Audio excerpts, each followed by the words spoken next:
नमस्कार मित्रों। आज कार्तिक शुक्ला अष्टमी 2080 सोमवार तदनुसार 20 नवंबर 2023 सुबह के 8:30 बजे हैं मित्रों। कल षष्ठी और सप्तमी सम्मिलित थी, एक साथ थी तिथियाँ। एक तिथि टूट गई तो छठ मैया और उसके सप्तमी कल संपन्न हुई। तो छठी मैया का आज औपचारिक तो सुबह सुबह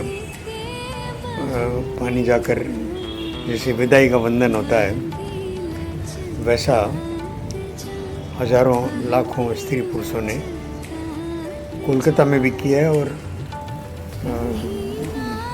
आज सुबह सुबह खबर देख रहा था कि अमेरिका में भी छठी पूजा का आयोजन खूब धूमधाम से हुआ है।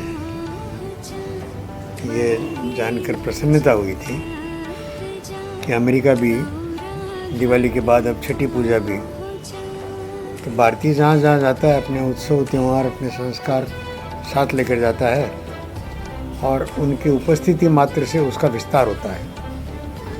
और ये सांस्कृतिक विस्तार ही और ये भारत का विश्व गुरु होना है। ये भारत की संस्कृति के सूत्रों को, और अमेरिका मतलब आज दुनिया का सबसे प्रभावशाली देश, तो ये एक बहुत अच्छा संकेत, अच्छी खबर मिली मित्रों। अच्छी खबर और बुरी खबर साथ साथ जुड़ा रहता है। हमारे आसपास भी अच्छा बुरा घटता रहता है। ये हमारे ऊपर निर्भर करता है कि हम उसमें से अच्छा ही स्वीकार करें, हम अच्छा ही ज़्यादा देखें। वास्तव में बुराई कुछ होती नहीं। मानव के लिए बुरे की व्यवस्था नहीं है, अशुभ की व्यवस्था नहीं है। तो मैं चर्चा ये कर रहा था कि मेरे बहुत निकट के एक भाभी जी का कल ही अस्पताल में उन्होंने शरीर छोड़ा है। तो भाई साहब अकेले हो गए, उम्र हो गई है, और उनकी जोड़ी जो है वो मैंने इतनी अद्भुत पाई थी। भाई साहब जो हैं वो स्नेह को किसी भागवत कार्यक्रम में उसके संचालन को देख करके उसको बहन बनाए थे। मैं समझता हूँ 30-35 साल हो गए इस बात को। तो 30-35 वर्षों से, और ये पारिवारिक संबंध, मैं बहुत बार उनके पास गया हूँ। बहुत शायद मेरे जाने के बाद ही उन्होंने संघ में जाना शुरू किया। संघ चालक रहे हैं उस एरिया के, क्षेत्र के। कोलकाता में एक क्षेत्र के संघ चालक हैं शायद अभी भी वो। और पति पत्नी का इतना सुंदर शानदार मेल मिलाप देखा है मैंने कि पत्नी स्वस्थ थी। स्नेहलता दिवाली के बाद मिलने गई थी, तो मैं तो नहीं जा सका, लेकिन मेरी श्रीमती जी मिलने गई थी। तो बहुत स्वस्थ थी भाभी जी, और अचानक उनको हॉस्पिटलाइज करना पड़ा। एक तरफ से लकवा मारा शरीर को। तो उसी समय मैंने चेहरे से स्नेहलता को बता दिया, भाई वो लौट के घर तो नहीं आएंगे। तो आईसीयू में ही वो 3 दिन जब तक रहते हैं तब तक आशा रहती है। मैं भी स्नेहलता को बोल रहा था कि भाई चलेंगे, आज खबर आ गई। और अब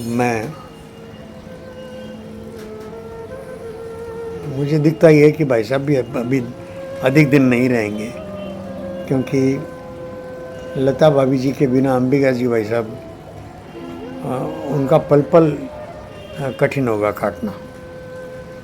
जितने समय रहेंगे उतने समय पल पल लता लता लता लता वो करते ही रहेंगे। और उनके दोनों बच्चे भी उसी बिल्डिंग में है, ऊपर नीचे। तो वो बेटे बहू पोते पोतियाँ कोशिश भर कर ले। दुखद है। मतलब मेरे जीवन में बहुत अच्छे व्यक्तियों में ये भाई साहब और भाभी जी दोनों बहुत अच्छे व्यक्तियों में रहे हैं, और मुझे मन में दुख की बजाय ये लगता है कि अब मेरी भी बारी है और मैं और कितना देखूंगा। मेरी सी उम्र के रहे भाभी जी, और महिलाएं तो ज़्यादा जीती हैं। सुबह स्नेहलता बोल रही थी कि नहीं, सुहागन गई है तो सौभाग्यशाली है। सुनकर अच्छा लगा। जैसे मेरी माँ सुहागन गई थी, तो वैसे ही ये भाभी जी भी सुहागन गई हैं। पतिदेव भी हैं मौजूद, और उनके पीछे पीछे ही बस पतिदेव ने अपना नंबर लगा लिया है, और यह आने जाने का चक्र, जीवन मृत्यु का चक्र।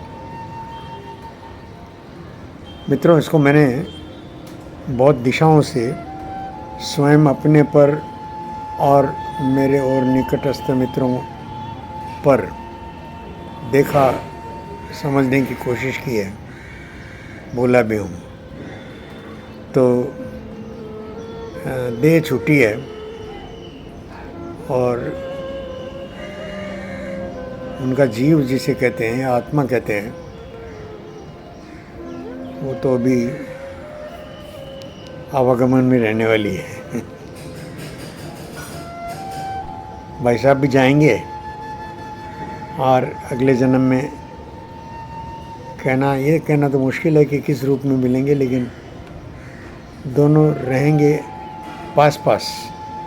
कोई न कोई सांसारिक संबंध होगा, भाई बहन का हो, पिता पुत्री का हो, माँ बेटे का हो, पति पत्नी का हो, जो भी हो। तो ये सुखद और दुखद दोनों खबरें।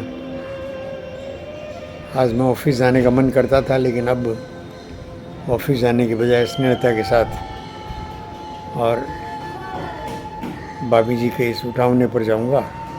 उठावना मतलब शरीर, शांत शरीर को जब उठाएंगे, उससे ज़्यादा और कहीं जाने आने की मेरी शरीर की सिद्धि नहीं है। वापस लौट करके और घर में ही लेटूंगा, कुछ काम करूंगा। मित्रों, और वीडियो बनाने के लिए विषय काफ़ी हैं, लेकिन सच कहूँ अभी तो मेरा मन नहीं कर रहा है बिल्कुल ही। हालांकि सुबह का समय है, मुझे करने का मन था, लेकिन अभी मेरी शक्यता नहीं है। प्रणाम करता हूँ।